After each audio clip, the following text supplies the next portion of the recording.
All right, it's the sweat going up on a Tuesday. Emerson and Brendan here with you. And Hello. yes, we do mean you. Tons to get to, like NFL preseason picks, which bets to chase ahead of the Northern Trust, that is golf. And this man catches up with Indians outfielder Oscar Marcado. Yeah, he's way more intriguing than I was in the interview, because that's what we do. We interview people. I absolutely believe it. Every single team in action tonight in baseball. It sounds like a great place to start. So we say hello to our panel: DK Live's Pierce Dietrich, the Action Network's Matt LaMarca, and Chris Spagnuolo of Awesemo.com. Emerson, it's MLB splurge or save. You want to splurge and spend up, or you can save and pay down. Okay, friend of the program, Jose Barrios. He's the second most expensive starting pitcher. That's $11,000 facing the Braves. Or you could chase Chase Anderson, who's only $5K cheaper. So that would be $6,000, if my math is correct. Math on the air. Mm-hmm. That guy hasn't given up more than 2 earned runs in a game since June 21st. Splurging or saving here, Matty? Yeah, I'll be honest, I'm not particularly fond of either of these guys, but... You always say that. Every time we give you 2 options, you always say that. You're just never satisfied. There's 30 pitchers to choose from. You're limiting me to 2. So I will save the money here with Anderson, though, if forced to pick. I really want no part of Barrios tonight. The Braves are a really good offensive team. He's got an opponent implied team total of 4.5 runs. That's really high for an 11K pitcher. You can get Anderson at 6K, and he has a lower implied team total against the Pirates. They're implied for just 4.3 runs. That said, the Pirates also decent offensive team against right-handed pitching, so I'm not rushing out to put Chase Anderson in my lineups, but I definitely think, given the price discrepancy, he's the stronger play of these 2 options. Okay, Pierce, let's see. Mr. Anderson has scored at least 15 DK fantasy points in 4 of his last 5 starts, his lowest salary since the All-Star break here. You like him compared to the high-priced Barrios?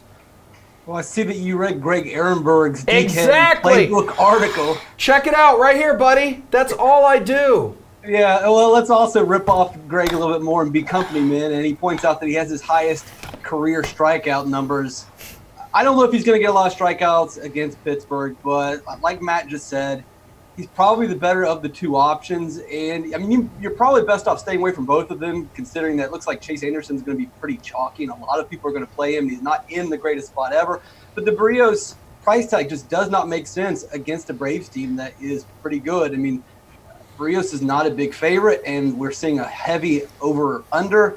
I can't see going there. I mean, if anything for Anderson, you get a park upgrade here and a Pittsburgh team that doesn't completely scare me. So he's definitely going to be price-wise a better play here. Pierce, I read the DK playbook and the teleprompter. It's very, very easy. That is my job. Mr. Spagnuolo, what are the chances that you are paying up for Mr. Barrios? I would think for cash, you'd want to pay up for Barrios. He is a safe pitcher, not a great strikeout pitcher overall. And as these guys mentioned, it is a tough spot against Atlanta. 193 ISO on the year for them in this spot against similar pitchers. So I really wouldn't be inclined for Barrios in general, but if I had to choose between the 2, I would go his way. Anderson, too, I think the thing that people are forgetting about this matchup versus Pittsburgh really doesn't strike out. We've got just a 19% K rate versus right-hand pitching on the year. It's not where you want a cheap pitcher like Anderson who can get blown up to be. So I would just take the safer guy, and to me, that's Barrios. Very nice. All right, over at second base, Ketel Marte is one of the most expensive players, $5,300 against the Phillies. But you don't have the dough. If you don't have the dough, you could save with Jonathan VR, who is just $4,500 against the Yankees. He's having a good series. You spending up or paying down here, Pierce? I'm going to spend up. Arrieta, all around, not having the season that we could. Well, I don't know if we expect much from him anymore, but he does not pitch well against left-handed bats. A 380 WOBA, 200 ISO, and you look at Ketel Marte, and he's hitting the righties really well. The thing that stands out for me against Arrieta, this is his worst season ever against left-handed bats. He's got an xWOBA of almost 400. I'm going to spend up. I just can't take VR here, especially if he's going to be facing off against a bunch of different pitchers. I just don't like that situation.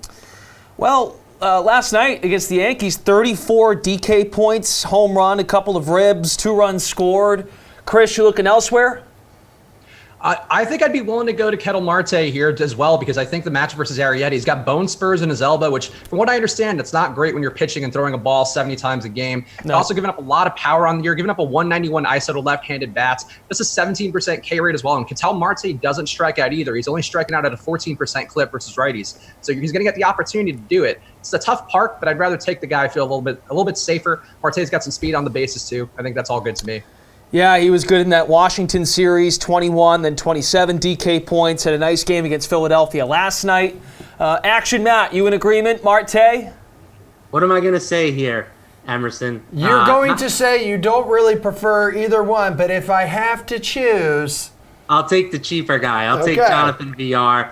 His StatCast data over the past 15 days is a little bit better than Marte's. You know, Marte is typically a guy you love using against left-handed pitchers. He's not as good when batting from that left-handed batter's box. He's still a better hitter than VR. I'm not disputing that fact, but I just think that VR enters this game in a little bit better form, and I don't think that this is a spot where I'm really looking to pay up $5,300 for a second baseman. If I'm paying up at second base today, I'm going with Jeff McNeil, who's facing a pitcher who hasn't thrown in the big league since 2015.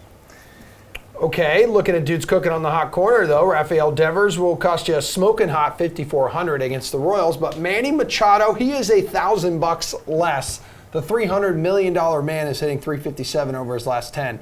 So are we making it rain, or are we pinching pennies, Chris? I'm going to pinch pennies here for Machado. I think it's a nice spot for him going against LeBlanc and the opener, who's irrelevant anyway. LeBlanc is the matchup you want to get here. Machado's got a 171 WRC plus going back to last year versus lefties. He's also got a 295 ISO in that same time period. So Machado's got really good power for that price. He's going to be a little bit higher owned according to our ownership projections at Osmo.com, but I'm willing to pay that tax for him because I think it's a really nice spot for him in this one here. So LeBlanc really has nothing left. Chris, let's try to keep it down. Apparently it is nap time in your house. They have to suck it up for the good of the team. Right? Come on, Dad's working here. Maddie, who are you going with between these two? Do you actually like one of them? Yes, I do. Oh, who is it? I like Rafael Devers here. I'm willing to pay up for him. If you look at the Red Sox, 6.1 implied team total tonight. That's one of the higher marks on the slate. And Devers has just been absolute death against right-handed pitchers this year. He's destroying them. OPS of over 1,000. So I think that this is a pretty good spot for him. I'm a little nervous that me and Chris seem to be on different pages on every single one of these picks, though. That's okay. That makes it interesting, and people at home are going to be forced to choose who they want to listen to, and I highly recommend them listening to Chris. So, Pierce, I don't see either one of these guys mentioned in Greg Ehrenberg's article, so I have nothing. Can you just start talking? Machado is destroying lefties this year, and the numbers they don't even seem real with a 500 WOBA, ISO of, 400. And LeBlanc's not the worst pitcher in the world, but the way that Machado is hitting, you don't really need to face the worst pitcher in the world. LeBlanc's given up 2 home runs per 9. Now, he's pitched better at Safeco, and so he has a little bit of safety there. He's given up a lot of fly balls, but they're staying in the park. But still, the way Machado's hitting, I'll save the money and go with him.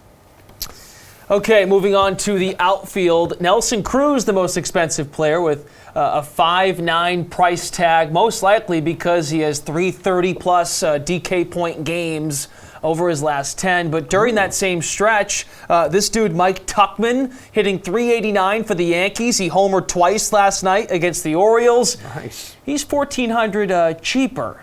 So, Matt, is this duo good enough for you, and can you pick one? Yeah, I'm fading Mike Tuchman like as hard as I possibly can. I know the guy has been great. I'm not denying that fact, but this guy is not going to be a good MLB hitter. If you look at the last time we saw him in 2018 with the Rockies, he didn't even hit 100. I know that the Yankees have this sort of ability to pick up, discarded parts, put them in the pinstripes, sprinkle some magic fairy dust on them, and all of a sudden they're all-star caliber players. But I'm expecting Mike Tuchman to turn into a pumpkin eventually. So with that in mind, I will pay up for Nelson Cruz, who we know has massive upside every time he takes the field. 2-3 homer games recently. I'd much rather be willing to back on him and his long-term track record than Tuchman, who I think is a bit of a fraud right now. Pierce, are we disrespecting Nelson Cruz by putting this guy next to him on our graphic machine. Yeah, I mean, if you look at Nelson Cruz's statistically, I mean, just look at since the All-Star break, 520 WOBA, 570 ISO, 14 home runs, and it hasn't even been a full month since the All-Star break. So, yeah, it is a little disrespectful of it. And plus, I think the matchup's really good. I don't buy that Foltynewicz has figured anything out. If we remember when he got sent back down to the minors, he had an injury. He also had a mental issue with his mechanics. His slider wasn't working. He's sitting down the minors. The numbers are fine, but the numbers don't show me that the strikeouts are up or that he's done anything remarkable to solve his problems. And if you look at what the managers have said about Folty, they just said that, yeah, he looks good. He's going to come back. Like, they didn't say that he figured anything out. This could be an absolute slaughter fest here. Spags, you care to weigh in? Are you in agreement on Cruz? So I'm actually going to share the agreement here. So Matt and I are finally on the same page. We accomplished it. Good job, everybody involved. Mike Tauchman's in a really good spot, though, going against Asher Wojciechowski. So I will say that for him. Wojciechowski's given up a 310 ISO to left-handed batters. It's a limited sample size. He's also getting a good amount of strikeouts. But if Tauchman's going to keep it going, I do think keeping it going in the 9-hole, people are sleeping on him a little bit. This is the way to do it. But I agree with these guys. You can't go against Cruz here. He's that highly priced for a reason. And also, Foltynewicz just been bad on the year, a 5.2 xFIP, and most importantly, giving up 44% hard contact. So that's all that matters to Cruz. He's the guy who's blasting the ball. If Folty leaves it over the plate, he's going to probably get taken deep. Guys, awesome job. We're going to talk MLB postseason odds with you three coming up. That's right after we watch Brendan here interview Oscar Marcado. Me? What's going on, WWE Universe? It's your boy Kofi Kingston here, and SummerSlam is coming for you, baby! On August 11th, WWE Network will host the biggest event of the summer. WWE and DraftKings are teaming up again to bring you WWE SummerSlam Challenge. You think you can predict what's going to happen? What's going to go down at the WWE's hottest event? Here's your shot to get your share of $5,000 worth of prizes. Here's how to play. First, channel all your previous knowledge about WWE and SummerSlam and answer 10 multiple choice questions about this summer's event. You're awarded 5 or 10 points depending on how difficult the question is. Then use that big brain to answer a bonus question worth 25 points. Rank 4 championship matches in the order you think they will happen. Get everything right and you're looking at a total of 100 points. Now you're probably thinking, there's no way anyone is as big a WWE fan as I am and also got a perfect score, right? Well, just in case, we got a tiebreaker for you. Estimate what will be the total time of the last match, bell to bell, in minutes and seconds, and set yourself apart from the crowd. You got right up until the start of SummerSlam to lock in your answers. So, test your knowledge of WWE's hottest event by playing SummerSlam Challenge on DraftKings. All right, now we have a special guest joining the program. Say hello to Oscar Marcado of the Cleveland Indians, 24-year-old outfielder. He is blossoming in his rookie season with the Tribe. Thanks for your time. You made your MLB debut this season on May 14th against the White Sox. What do you remember from that experience, and who told you were getting the call up? It was actually pretty crazy because it all happened so fast. I was golfing. It was an off day. And I get a call from our manager in AAA. And he was like, hey, here's the deal, man. Like, I wanted to do this a different way, but you got to hop on a flight and get out. So kind of told me all the details and everything. And all I could really do was just call as many people as I could while I was driving, or I was in an Uber back because I didn't want to make my buddies finish a round of golf. So I was just Ubering back to the apartment to try to gather as much stuff as possible. Wow, that's something.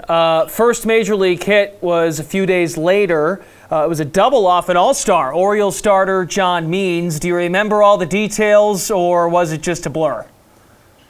Yeah, I still kind of remember everything. I know I remember the pitch. I remember like hitting it and being like, oh, I didn't get it like as well as I wanted to get it, but I kind of got it right in that. Like, I still got it pretty good, and I got it in the perfect spot. And the way they were playing me allowed the ball to drop, so I was pretty pumped. I was just so happy to see that ball drop. I needed to get that one out of the way. Yeah, no doubt, especially it being a few days later. And then 12 days later, you hit your first home run against the Rays. It was at home, May 26th. You hit 33 home runs in your minor league career, which goes back now, I think, 6 years. But this season as a rookie, you've already got 9 home runs as a major league player. Has anything changed specifically in your approach at the plate? No, I try to just keep doing the same thing. Going back to my year in AA, which is kind of when my offense kind of took off. I kind of just been trying to keep the same approach, but just, modify things here and there. My swing, obviously, and everything, just trying to take that next step every year. And the biggest thing is just trying to stay consistent with my mental approach when I'm in the box, and hopefully it leads to success. And to this day, to right now, it's been working. So I don't really want to change anything, and hopefully it keeps working. You've made some pretty drastic changes in your career, and some were your own choice and some weren't. Let's start with who you were originally drafted by, the Cardinals. You were there, your career in the majors even started, you were there, but then you were traded to Cleveland at the trade deadline last season. How much of a shock was that for you, and how'd you handle it? I wasn't really sure what was going to happen. I knew some moves had to be made, but just because of the amount of outfielders we had in the upper levels, I was really pretty confident about the year I was having, and I just kind of felt like I needed to just keep it going. But things happen for a reason. I was pretty shocked, but at the end, it worked out for the better, and I'm extremely excited to be here. This opportunity that's been given to me has been a blessing, and obviously everything happens for a reason. And like I said, I'm excited and extremely blessed. Yeah, you made another change too. You were originally drafted as a shortstop, and then you moved to the outfield when you were still in the Cardinals organization. How difficult of a shift was that? It was actually a shift that I was pretty excited about. I was struggling defensively at shortstop, but I had played there my whole career, so I didn't really know any better. And once they told me about the change, I was pretty excited. I just felt like it could be a fresh start to my career, and I could just be a natural out there. I wouldn't have to worry about anything else. And obviously, it's been a change that's kind of allowed me to take the next step moving forward in my career. And I'm happy that I did it, and I'm happy that the Cardinals gave me the opportunity to kind of give my career a second chance out in the outfield. Yeah, and it certainly opened some doors for you playing time-wise. Another change, as I said, you've made some crazy changes. You were born in Colombia, and then you moved to the United States with your family when you were really young. Was baseball a big part of your life from the beginning, or is it something that you kind of picked up once you came to the U.S.? No, I actually, I liked it a lot back in Colombia. It wasn't a big sport back when I was growing up. The main players were the Cabrera brothers, Edgar Renteria. That was pretty much it, but it was just something that I loved. I loved watching it, and my parents kind of took notice of that when I was about 5 or 6. So they allowed me to start playing in a league, and all my birthdays when I was younger were centered around baseball themes. So when we came to the States, it was almost like a way for my dad to kind of get us out the house, especially being new, around kids our age, practicing the new language, and just being around me and my brother, playing on the same team. And that was something that we just loved doing. And after going to school and doing our homework and stuff, just going to the local little league and taking batting practice with my dad and taking ground balls and just going out on the field was like a little getaway that was meant a lot to us. You guys, preseason NFL contest will be live on DraftKings this Thursday. If that doesn't get your loins tingling, I totally get it, because it's only preseason. Sure. And these guys, though, are fired up for it. Fired up. DK Live's Jeff Ulrich, Josh Engelman of Awesemo.com, and DK Live contributor Andy McNamara, who you can see and hear on TSN and TSN Radio. we're preaching to the choir, but the NFL preseason always tricky because it's tough to know which players are going to play a lot. And because of that, DraftKings has made it super kind of easy. That's a good word for it. $5,500 for every player. So let's begin with the quarterbacks. Who's your guy in week 1? Jeff. Jeff, turn your mic on. Hold on. This is amateur I don't know if I hour. should move on or Okay, forget it. Yeah, go to Andy. Okay, Andy, you can chime in. We're going quarterbacks, guys. You know what? We have to look at it this way. You know the starters aren't going to be getting a lot of playing time, especially week 1. So what? Couple series? So you have to look at the situation where you got a decent enough backup, or in my case, Dwayne Haskins of the Washington Redskins, a guy who will be a starter. You think Colt McCoy and Case Keenum are going to hold him off all year? Hell no. They're going to want snaps. They're going to want to take a big look. He's raw, I know, but the reports out of camp has been Haskins has been real good, pro style out of college. His skill set, not the Ohio State Buckeyes. I always felt he was more pro style ready. So I think Haskins has as good a chance as anybody because of playing time. Yeah, labeled earlier this week as the unofficial number 3 quarterback for the Redskins depth chart behind Colt McCoy and Case Keenum. So whatever that's worth. Josh, how about you? Yeah, I'm looking at Trace McSorley coming in 6th rounder out of Penn State. Don't get the sense that we're going to see a lot of Lamar Jackson. RG3 is hurt. They're looking to him to be a little bit of like a Taysom Hill light type guy. So we might be able to get a little bit more rushing stats out of a quarterback during the preseason. So he's a guy that I have my eye on. Okay, do we have Jeff Ulrich? Can you hear me now? Yeah. Okay.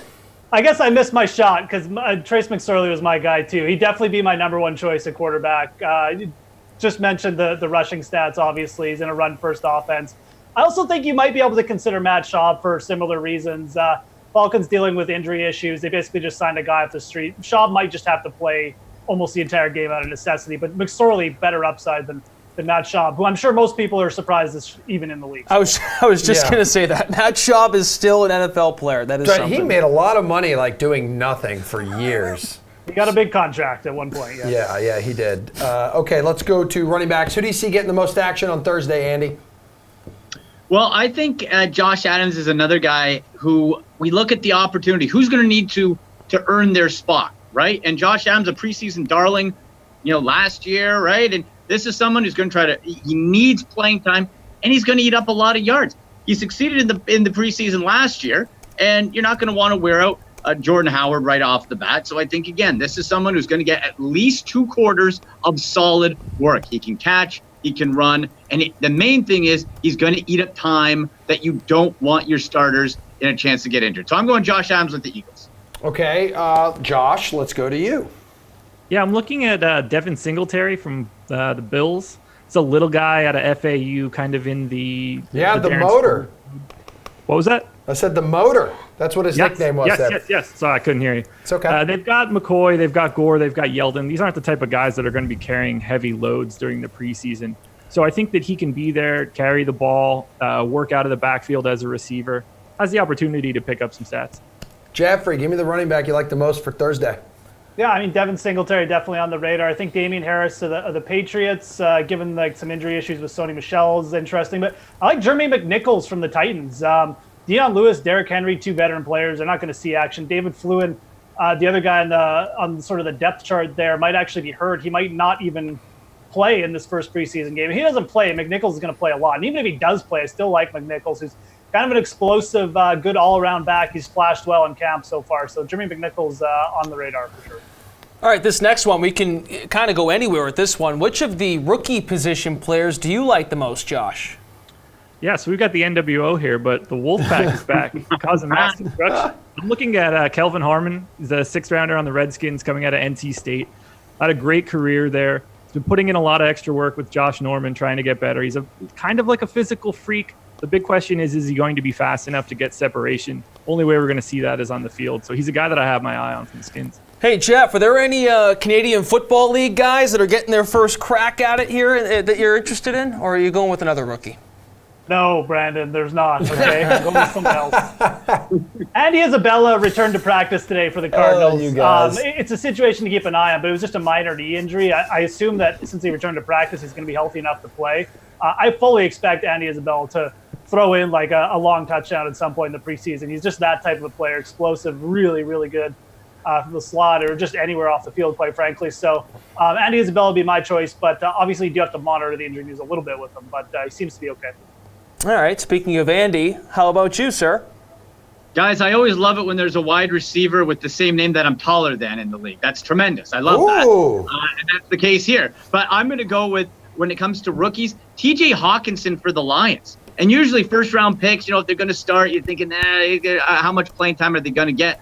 I want to, track how viable he's going to be or looks at this early stage for regular season fantasy. But we know, guys, tight end, one of the toughest position groups to come into the league because it's usually so different in college than for the pros. So I think Hawkinson's going to get a lot of touches. He's looked tremendous in camp, apparently. And so I believe, TJ Hawkinson, tight end, go there. And Jeff, for that DST hardo in your life, how would you approach picking a defense? Yeah, preseason defense seems like a lottery, but it's actually not. There's a couple ways you can go about it. The first is looking at some of the records coaches have in the preseason. A good example, Dan Quinn, bad record. Jim Harbaugh down in Baltimore, good record. So that's one thing to consider for sure. The other thing is who's starting at quarterback. I mentioned Atlanta going to be starting Matt Schaub. I definitely don't hate, targeting an old veteran quarterback like that and targeting the Dolphins. And then, again, I mentioned Harbaugh's record. The Ravens defense seems like it's going to be in a good spot too. So coaching records in preseason and just general, like who's starting at QB, two definite factors to keep in mind. All right, Andy, what's going through your mind when you're trying to decide on a defense in the preseason? I'm with Jeff in you look at which backup, which quarterback is going to get a lot of time, and it's going to be Deshaun Kaiser. You're not going to be strutting Aaron Rodgers out there a whole lot with the Green Bay Packers. So go with the Houston Texans here. Decent defensive depth. And Deshaun Kaiser, he can't help himself. He's a turnover machine. Fumbles, interceptions, sacks. He just can't do it, but he's going to get plenty of playing time. So I say you go with the Texans with or without any of the starters. I think it could be a nice night for them. Mike McCarthy loved that guy, didn't he? Oh, yeah. Yeah. Okay, Josh, bring us home here, buddy. Yeah, so if I'm going to be trying to pick a defense in the preseason, I'm going to take a look at sportsbook lines, see spreads and totals, and then I'm going to put all the teams in a hat and pick a name out. It's random to me during the regular season. It's just as random to me in the preseason. Tell me you have a hat on you and do it on the air. Does that work? Just take this hat off, ignore the hair, pull it out, and Baltimore Ravens. Found it. For someone who's just rocking a hat, your hair looks very nice, so I've got to give it to you. Two of us are on the Ravens. Appreciate that. Good. Okay. You're very welcome. Thank you, gentlemen. We've got a postseason DK Sportsbook edition of MLB Chase or Fade coming up right after Mr. Pat Mayo helps us out with who to roster in the 9K range for the Northern Trust. Fleetwood, Rose, Webb, who has 3 runners-up in his past 5 starts, so that's pretty good news for Webb. And his long approaches have been absolutely dialed in, second in this field in strokes gained in proximity from beyond 200 yards. So, and he's not a long hitter, so he's going to be having plenty of strokes. The putter has just been so fire. He's averaging like positive 6 strokes gained putting over the course of his past 4 events. That's really difficult to keep up, but it's not like the ball striking has been bad either. He's just playing incredibly well right now. And then Kuchar is the other guy. Like, I'm going to have Cantlay, I'm going to have Tiger. If I add a third person to this mix, maybe I don't need to, because although you might not like Xander because of the recent form, I'm going to be in on Xander because I think everyone's going to gravitate towards Adam Scott. And as a wedge play, Xander might actually just kind of fall in there along with Tiger. But you would go Ricky over like Webb and Rose and Fleetwood and Kuchar, because I'm kind of stuck between Fleetwood and Rose right now, which guy that I would rather have. The Webb Simpson thing is, I'm glad I brought it up because I wanted to talk about it. Like, obviously, on most weeks, we're looking at Webb Simpson at 9,400 and Justin Rose at 9,600. It's really hard for me to play Webb Simpson over Justin Rose when they're basically the same price. And I know Webb's form is just fire right now. I still think I'd play Justin Rose. Rose has been a good playoff performer. Again, we're switching surfaces here for Webb, which worries me a little bit about the putter because a lot of his best putting, especially late, been on Bermuda. Obviously, the last 2 events, Bermuda greens. So could be a little bit of a factor. You mentioned just the change in course too. He's going to have a lot of long approaches. He's someone who's definitely not going to be gaining an advantage off the tee, even if he is hitting fairways. A guy like Rose is just longer off the tee, and if he hits it with the same accuracy as Webb, Webb's behind the 8 ball like every hole to Justin Rose, or not every hole, but the longer par 4s for sure. So it's just really hard for me to take Webb. I know the form is great, and he probably deserves to be priced up there. I'd still go Justin Rose. I do like Fowler, like I said, over Cantlay, especially with the ownership. So for me, it would be Rose, Fowler, and probably Tiger from this range. So it's funny when you talk about the bent grass as it pertains to Webb Simpson, because we know he's done so much damage on Bermuda. I went back and looked at all the events that he's played. The Masters was the last time that he played on bent grass. Before that was the kickoff for his swing season at the Shriners. The guy just doesn't play bent grass courses ever. Yeah, that is interesting. Yeah, because I didn't look that up. I don't know if that's like a conscious thing or if it's just like he just does so well on Bermuda and he knows his course. I mean, most PGA professionals don't necessarily go around picking courses like that. I assume they don't anyways, but maybe Webb does. It's interesting that you noted that, because I did look up a lot of the bent grass histories for the guys. I didn't get to Webb though. So that is interesting. He did do well at the Masters this year though. He did. I was going to say, I thought the Wells Fargo for a minute might be bent, but it's not. It's Bermuda. So Quail Hollow, his home course. So that's probably why it's Bermuda. And he got them to change it all for them. Yeah. I think that used to be bent and then switched to Bermuda when they had the PGA Championship. Yeah, that's right. Actually, they did switch the greens out. So there you go.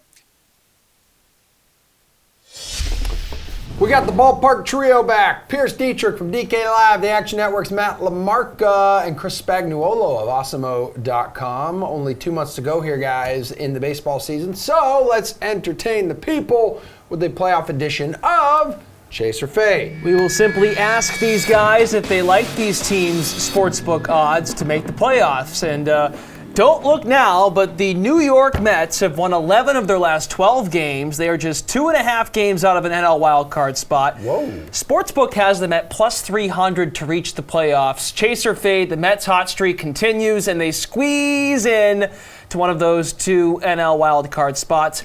Action, Matt, you're first because you rep the backwards Mets hat. I do, and I will try to be as unbiased as possible. But please. Sorry, I set you up for being unbiased, but go ahead. No guarantees. I think it's a good number for them. I mean, they're 2.5 back. Plus 300 gives an implied odds of roughly 25%. And Fangraphs has their odds to make the playoffs right now at closer to 35%. If you look at their pitching staff, it's easily the best in the National League, quite possibly the best in baseball. Jacob deGrom, you feel really good every time that guy is on the mound. He's had 3 runs or fewer in 51 of his last 55 starts, which is just absurd. The offense has been great all year. No problems there.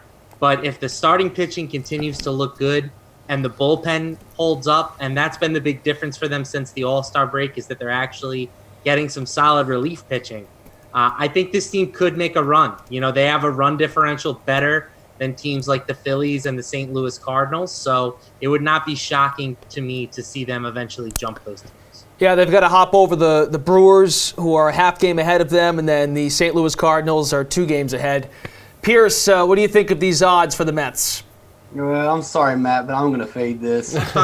They're playing well. The starting pitching's excellent. The bullpen has gotten it together over the last month. So if they do squeeze in or sneak in, they could go all the way if that pitching holds up. The issue that I have is you've got at least 6 teams that have a legitimate shot at making the playoffs. And so the Mets can play really well, but there still could be another team that just plays a little bit better. And, I mean, you could argue that maybe 9 teams are still in it. So I think there's just too many teams. There's too much baseball left to play. They're really hot, but they're still not even in a playoff spot at the moment. So I would want a little bit better of a payoff. All right, Chris, Chase or Fade, are you going to spoil the dreams of Matt LaMarca? I'm going to make Matt happy because this means they're in, right, if I say yes. So, yeah, I think they're going to be in there. I think the thing with them, that their big addition was just not making a move, not selling off one of the arms at the trade deadline. losing Robinson Cano, even though he has been great, it's still going to be a tough loss to not have him in there because the bottom of the order, that's really bad. Look at their lineup today. It's a bunch of guys under a 50 WRC plus. It's not where you want to be. They still have a lot of good power with Pete Alonso, Wilson Ramos. I think with the pitching staff, how good they've been, and also how due for positive regression. You have a lot of guys with high BABIPs who've just been kind of unlucky on that Mets staff. I think if they get a little luckier there, you get 1 or 2 big dongs a day from guys like Alonso or Ramos. I think that's enough to keep it going and get them in.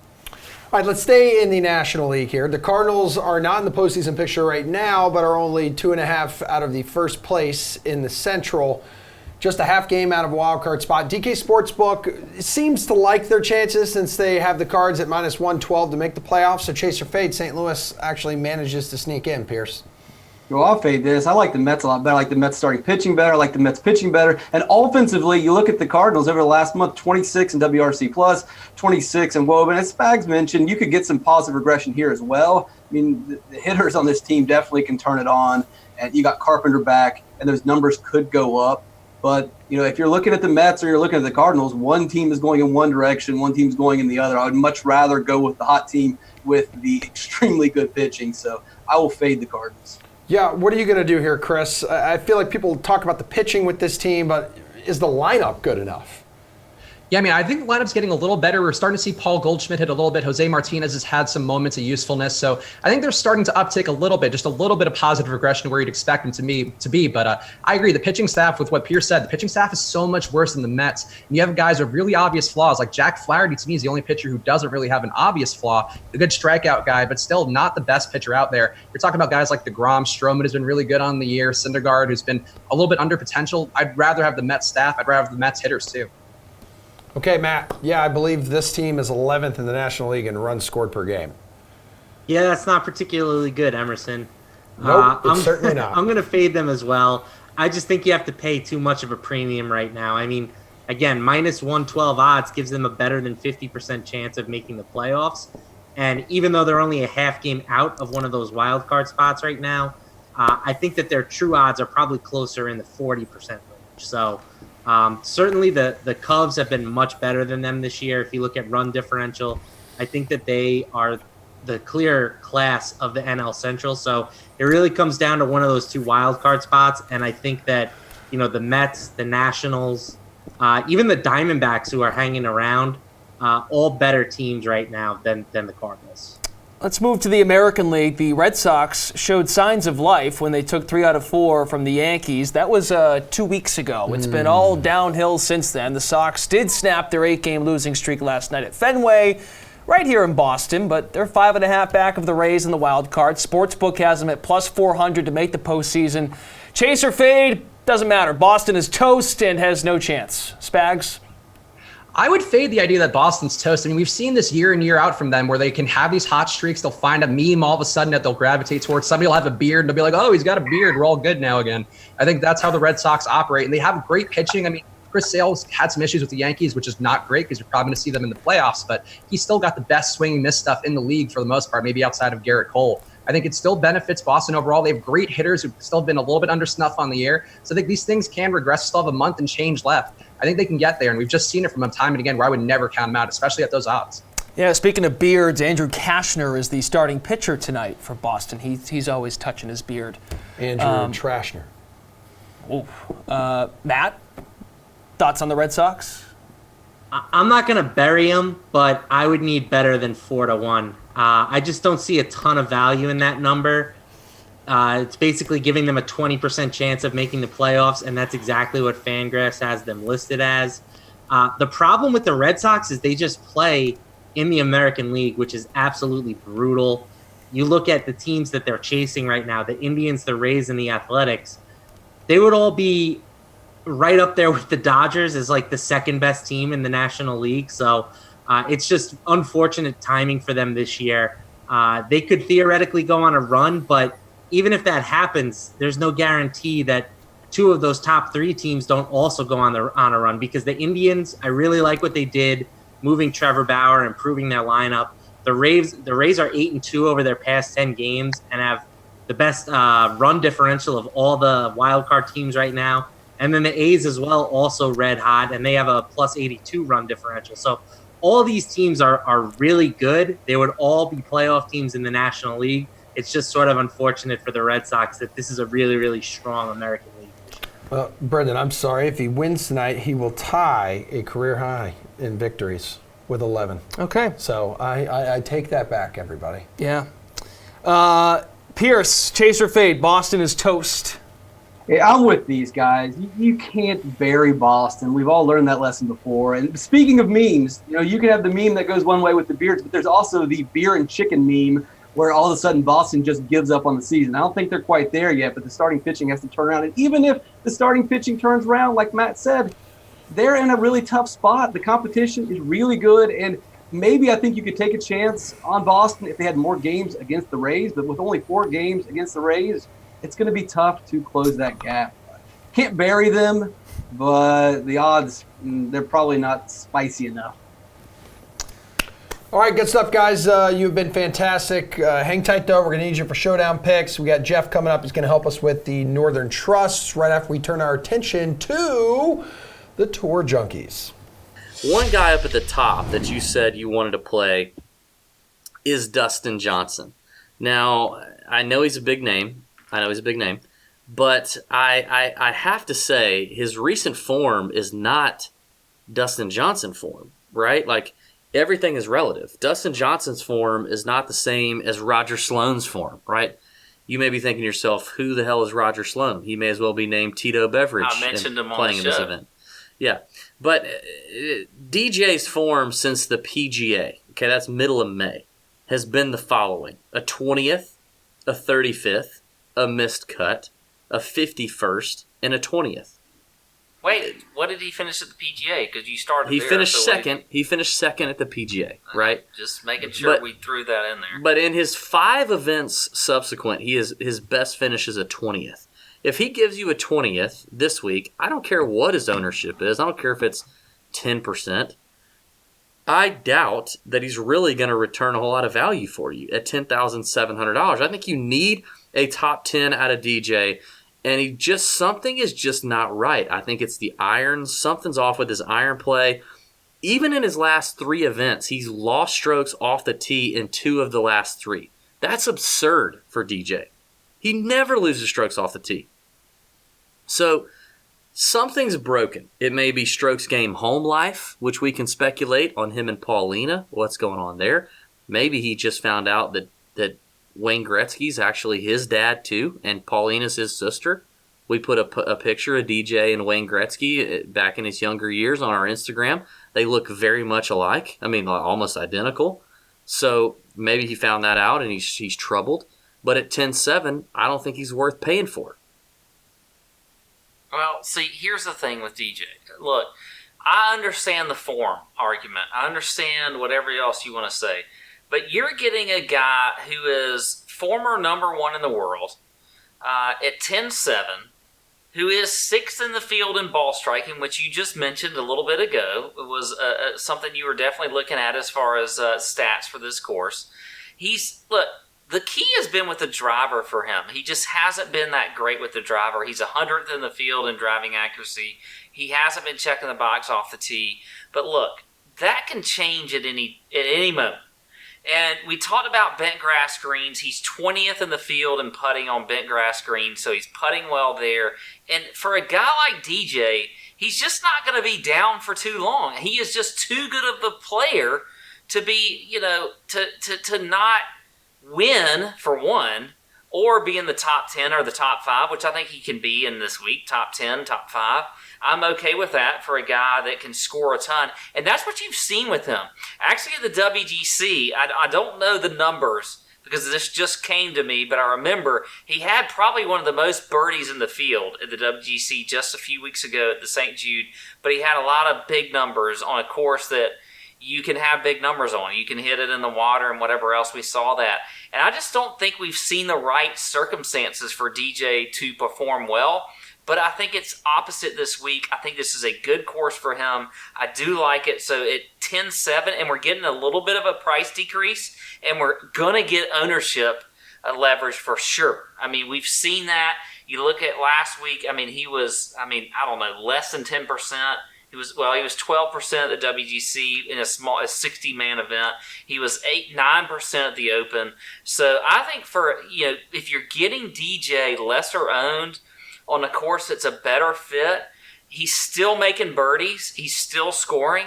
I'm okay with playing him at 10-7. So I do like him a lot. He is one of my favorite tournament plays this week on DraftKings. So I like it. And oh man, we're just having the time of our lives here. All right, the Northern Trust Open down in Jersey City kicks off in just 2 days, and gosh darn it, I'm curious if the players' odds are legit. Well, gee golly, DK Live's Jeff Ulrich is here to help. Mighty kind of you, Jeff. Oh, you're welcome. Happy to be here, like usual. It's PGA for better or worse. Translation: should these players' odds to win the Northern Trust be better or worse? Jeff, I know we'll talk some Bryson DeChambeau in our fan share segment. That'll hit the DK Live Twitter feed tomorrow. But as the defending champ here, his play this year has resulted in him being really nowhere near the top of the list to win it this time around. He's at what, plus 5,000 on the DraftKings Sportsbook. So do you think that number should be better or worse? Should probably be better, as in like higher. I know some people are trying to get on like time the Bryson sort of comeback here, and I just don't see anything that's leading me to believe that he's really close to winning another golf tournament. Again, and we've talked about this on the Fanshare video, but he was brutal on his approach last week or 2 weeks ago at the WGC Memphis, and now we're hitting a course where basically it's going to emphasize ball striking and approach play. I mean, it certainly did in 2013 anyways, when Adam Scott won second in strokes gained tee to green. So you're asking for a pretty big turnaround here from Bryson DeChambeau. He's putting well. His off-the-tee play isn't that bad, but like I said, so inconsistent with his irons. I look at other people in this range, Tony Finau, Patrick Reed, they're all hitting the ball way more consistently. I think they're much closer. I think Bryson should actually be bigger in odds.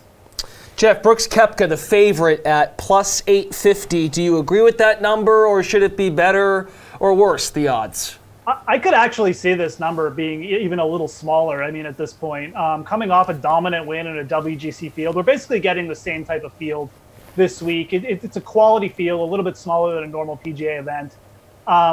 Again, it's a tough tee to green test, and that's generally where Brooks Koepka has done his best work at U.S. Open type courses. This isn't going to be quite that tough, but it's in the similar type of vein. We've seen players come into the FedEx Cup playoffs in the past, like Jason Day, and just roll over in this first event. I mean, Dustin Johnson has won this a couple times. Basically, a lot of quality names have won this first leg of the FedEx Cup playoffs. So I think Brooks Koepka, considering everything he's done this year and even just over the past couple events, top 5 at the Open, deserves to be the favorite. And quite frankly, I think these are pretty good odds for him if you want to take a shot. I was actually expecting a smaller number. Well, we actually have Tiger Woods playing this week. He's at plus 3,300. Big Cat's only played in one tournament over the last 2 months. You could probably tell that he had not played for quite a while at the British. Didn't look good, missed a cut. Does have 2 runner-ups, though, at this course. Thinking his odds should be better or worse? I think they're about right. 3,300 plus 3,300. It sounds about right. And the thing is, if you put Tiger Woods at anything bigger than that, I think most people would just start betting him. So most books would obviously have to adjust anyways. So I think plus 3,300 is probably the best you could hope for this week. You mentioned the 2 runner-up finishes. Look, we know Tiger Woods didn't look great at the Open Championship. We know he didn't play much, but he didn't play that much before the Masters either. So this is a veteran player now who's obviously trying to pace himself as the season goes on. He does know how to peak, though. I mean, even without a lack of playing competition, we've seen it from Tiger Woods in the past. So I think plus 3,300, like I said, it's not like an insanely value number, but you're never going to get an insanely good value number with Tiger Woods because everyone likes him so much. So if you are thinking about Tiger, you want to take that shot, this is pretty much as good as you're going to get, in my opinion. It's not bad. It's not a bad Yeah, but Tiger's always just a different beast at Augusta National. You can't compare Augusta to Liberty National Golf Club here. No, but there's some similarities. I mean, faster bent grass greens, that's what Tiger Woods has done well at his entire career. I think that's one of the main reasons why he's actually done well here, just a similar style of greens. Okay. It's a more open venue, but there are a few factors that could key into Tiger doing well here this week. All right, Jeff, we move on to Dustin Johnson and Jon Rahm, who are both at plus 1,800, tied for the 3rd best odds in the field. Which guy of the 2 do you think deserves this number more? Look, seeing Dustin Johnson at this price is actually, I wouldn't say it's shocking, but it's a little bit tempting, I guess is the word you want to use. This is a person who's won this event 2 times, the first leg of the FedEx Cup playoffs. And the first time he won it, he was coming in off a missed cut, so it's not like he was in good form. Dustin can turn things around. His off-the-tee game is still pretty strong. His approach play has been a little bit wonky over the last month or so, and his putting has generally been terrible over the last 3 months. But Dustin goes through peaks and valleys with that putter. He's done it his entire career. So for me, I think if you're looking, like judging which one of these players you want to take a shot on at this price, have to be Dustin Johnson for me. Again, don't necessarily love what I've seen from him, but this is Dustin Johnson. Even at 90%, he's better than 99% of the golfers in the world. So I think that this is a really good price for Dustin Johnson. You're not going to see very often. Rahm is he deserves this price just based on his recent form, but it's not really a value thing for a player who's still young in his career, still kind of looking for that signature win. So Dustin definitely, I think, is the value between the two of them. Jeff, we're running tight on time, so we have to skedaddle. Thanks as always, though, for your help. Not 1, but 2 baseball showdowns to discuss when we return. But first, let's hear from the man. I'm sorry, dude. Let's hear from the man who will actually be at the Northern Trust Open repping DK. That's not Jeff Ulrich. That's Pat Mayo. I think if you're going to play chalk up top and you can figure out what the ownership is going to be, I think that's fine. I think this is the range where you can really diversify your lineup and really get away from some of the ownership. So let me get your hot takes on some of these pivot plays. Number 1, Bubba Watson, who tends to play really well. Although they're not the same courses for the Northern Trust, I always feel like they're similar types of courses. They're all kind of difficult, but easier than they would play at like a major championship scale. But he was T13 here in 2013, and he actually played pretty well in Memphis too. Yeah, he played good in Memphis. He was up there for a bit. Obviously, he didn't quite have enough to take over Brooks, but not many people do these days. So, I like Bubba. He's been pretty good playoff performer over his career as well. Even when he comes in with middling form, he's tended to at least put up solid results and get himself to East Lake. So I would expect similar stuff. He's made the cut at the Open Championship. I think that's good. Obviously, the top 10 in Memphis, good sign. I really do. I legitimately like Bubba this week. So yeah. How about Sergio Garcia? Oh man. If you think about Sergio in your mind for a second, like what he's good at, this course seems perfect for him. Unfortunately, he's Sergio Garcia, and the rest comes along with it. I'd like to make a case for him, and you're right. Like ball striking wise, it's not like the worst season ever for Sergio or anything like that. He could certainly pick it up. It's just something going on with this guy. He seems to be throwing clubs at his caddy now, destroying courses every week. So it worries me a little bit. Maybe he'll get things turned around here. You're going to get lower ownership on him at 7,400. I think that's a good thing. But, of these 2 players we just talked about, I'm going to take a chance with Bubba over Sergio.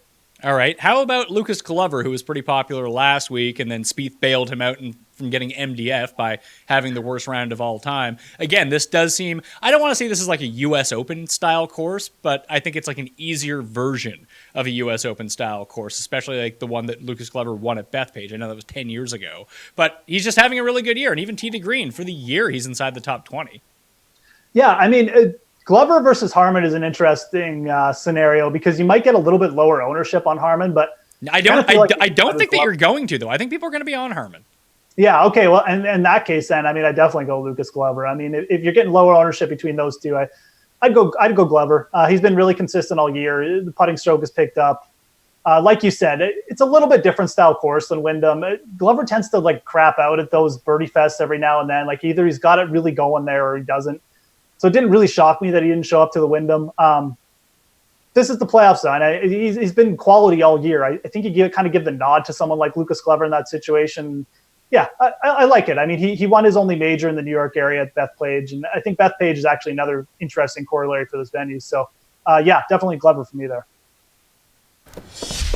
Oakley Dokley hitting the diamond one last time before we wave goodbye. A couple of MLB Showdown contests tonight. Rockies, Astros in Houston. The Cardinals are in LA facing the Dodgers. But first, Cleveland and Texas, as well as Baltimore and the Yankees. Both those games will start in rain delays tonight. So Please keep that in mind. And thankfully, they're not one of the showdowns. Pierce, Action Matt, Spags back to help us out. Let's start with Colorado and Houston.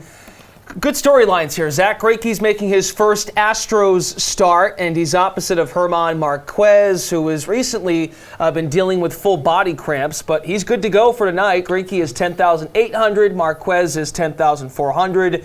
Pierce, who are you more interested in tonight? Or would you fade both? Pierce, we can't hear you. Is your mic on? Or is that on our end? Go to Matt. Let's start with Matt. You're good now. You're good. Go. Okay, I'm going off Greinke. I know you worry about taking him in his first start, but it's the Rockies on the road, so I'm not going to overthink it. How about you, Matt? Short and sweet. Yeah, I think you have to play Greinke. It's hard to avoid him. The Rockies just awful offensively, went away from Coors, 29th in WRC plus against right-handers in that situation. And the Astros have just shown this magical ability to improve every single pitcher that they acquire. So Greinke was already pretty good to begin with. He has a 2.90 ERA this season. So if he takes another step forward with the Astros, he could be a difference maker for them. So, Chris, do you two see a leap in Greinke's performance, just like we saw from Verlander a couple years ago? I'm not sure he has that much of a leap in him, but I do think, we saw Aaron Sanchez throw 6 innings of no-hit ball, which is not something you'd expect Right. from Aaron Sanchez. So, yeah, I think Greinke's in a good spot, but more importantly, he's got the lowest team total out of all the games today, every team in Major League Baseball playing. He still gets 3.2 implied runs against him. He's going to be able to keep the ball in the park. That's all you can ask out of him. I think it's a nice spot for him, and, yeah, I fully trust him today. Maddie, which offensive player would you say is a must-play in this contest in H-Town? I really like Alex Bregman. He's been priced down a bit. You look at him compared to some other guys on that team, George Springer, Yordan Alvarez. He's pretty significantly cheaper than those guys, and he's arguably a better offensive player if we look at what he's done. His StatCast data from the past 15 days is excellent. I think this is a really nice opportunity to buy low on him. Alrighty, let's go to Pierce. If you could afford it, I would go with George Springer, 400 WOBA, 284 ISO against right-handed pitching, and then the Rockies have a really tough bullpen, a really bad bullpen. Now, of course, that bullpen looks pretty bad because they pitch in Coors Field, but still not a very good bullpen. Chris, talk to me. And Marquez has struggled with lefty power, so I'm going to Yordan Alvarez. He's got a 318 ISO, 180 WRC plus, and a somewhat limited sample size, but big enough now where he's just been killing the ball over and over again. So I'd pay up for him because I think he could be a slate breaker. All right, the nightcap for Showdown, Cardinals-Dodgers. Clayton Kershaw, top price player, 11,400. Does he have to be in your lineup despite the expensive price tag, Pierce? No, I don't think he has to be in your lineup. He's pitched really well of late, and he's a pretty safe option, but I would much rather chase the upside of stacking the Dodgers bats. It's going to be hard to get Dodgers bats and Kershaw in your same lineup. LaMarca, 6 innings in all of his starts this year. Are you interested? I know you're a big Kershaw guy. Yeah, I don't know how I developed this reputation, but I think that's why Steve's not on the show tonight, is he's purposely ducking the Kershaw slate. I like him. Big surprise, I know. If you look at what he's done since the All-Star break, he's been fantastic, and the 11.5 K per 9 in particular is something we didn't see from him in the first half of the season. If he's going to continue to miss bats like that, Kershaw's going to be a stud. So, yes, I like him. And you wonder why we tease you. And Chris, your thoughts? I think if you're playing a handful of lineups, I would want him in more than not. But I think the way you get leverage on the field is if Kershaw somehow gets blown up and you stack up the Cardinals, that's going to put you different, really, in a big way right away with a lot of upside as well. So play more Kershaw than not if you're playing multiple lineups. But I think having a few in there without him makes a lot of sense. All right, after Kershaw, next 5 highest priced players, they're all Dodgers. You can't afford them all. Matt, which Cardinals players here should be most considered? And he's frozen because that question was so damn good. Chris, want to answer that one? What a face on that frozen face there. Yeah, really. I think Paul Goldschmidt would be my guy. He's got a 271 ISO and a 148 WRC plus versus left-hand pitching going back to last year. He's a good hitter. Jose Martinez would be the cheaper option, but I think those guys stand out. It's 2 of the stronger ones to go with. Pierce, have at it. I think Buchanan's getting the last laugh now. But yeah, Jose Martinez would be my guy. 438 WOBA, 232 ISO against left-handed pitching. Now it is Clayton Kershaw. You might be better trying to figure out what bullpen arm you might face off against, but yeah, there really aren't any Cardinals. Like we mentioned earlier in the show, the Cardinals just are not hitting 26 WRC plus 26 of WOBA. Good luck picking the right Cardinals bat against a pitcher that's been lights out lately. Yeah, Bukes apparently is over at Matt's place and pulled the internet cord Yeah, off you know, of the wall. we say bye to LaMarco. We don't have him, so I'm going to do his slate-approved pick. It's Okay. Clayton Kershaw. How about you, Pierce? I think Zach Wheeler is the way to go tonight for the entire slate. All right, and Chris, go ahead. I'll go Eugenio Suarez going against the guy I assume he's not related to in Jose Suarez and getting destroyed by right-handed bats on the air. Suarez in a good hitting park, well-priced. I think it's a spot worth matching the field on him today. Okay, loaded slate, 15 games. Should Yep, be good. A couple of them again starting in a rain delay. So, you know, just follow DK Live on Twitter. They're pretty doggone good at tweeting out all the alerts and stuff like that. Yankees, Orioles, and Indians, Rangers. So hopefully you didn't play any of those guys, but you still have time. 10 seconds. Good stuff. Thanks, guys. Appreciate it. Thanks for Bye-bye. watching. Thanks for all our analysts, and thanks to me. Appreciate it. Boom.